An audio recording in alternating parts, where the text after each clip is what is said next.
esperantzarako uneak bizi ditu egun, eta Euskal Errepublikaren alde lan egiteko aukera ezin hobeak zabaltzen ari dira.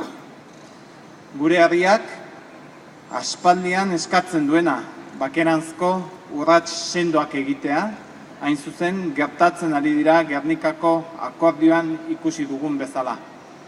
Eta ezin dugu bakerako aukera berri hau zapuzten utzi.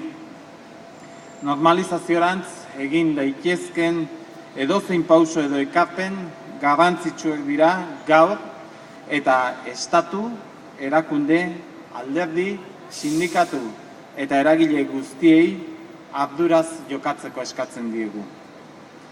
Aralaren ustez, ziklo politiko berria zabaltzen ari da Euskal Herrian, eta horretan, bide politikoak erabiliz, soilik aurrerapauso nabarmenak emango ditugu Euskal Errepublikaren bidean.